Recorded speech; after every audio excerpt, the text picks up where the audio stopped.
In this presentation, we will describe water molecules. Most people know the chemical formula for water, H2O. This small molecule is essential for living things to survive.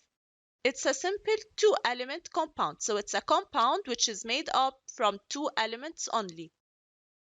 Each water molecule is made up of two hydrogen atoms and one oxygen atom.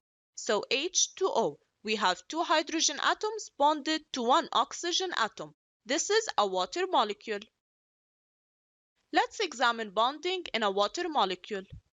So again, we have one oxygen atom and two hydrogen atoms. Oxygen has 6 outer electrons in its outer shell. These are the 6 electrons in this shell. It needs 2 more electrons to fill this shell because it needs to have a total of 8 electrons in the outer shell. On the other hand, hydrogen has only a single electron. It needs 1 more electron to fill this shell.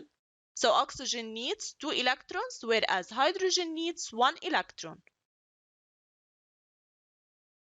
The oxygen atom will form covalent bonds with 2 hydrogen atoms to produce water.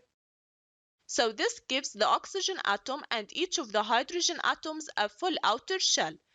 So oxygen will share 2 pairs of electrons with 2 hydrogen atoms, forming 2 single covalent bonds. Let's answer these questions.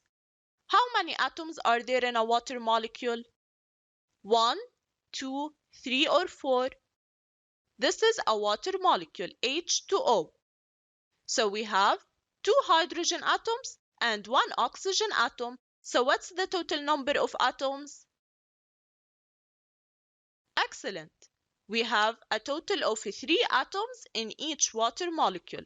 2 of them are hydrogen and the third atom is oxygen.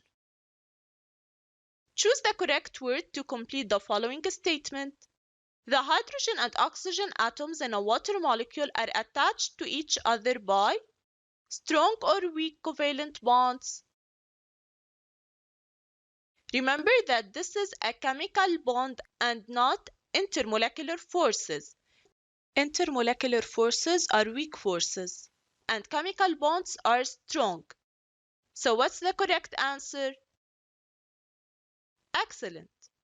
The hydrogen atoms are bonded to the oxygen atom with strong covalent bonds.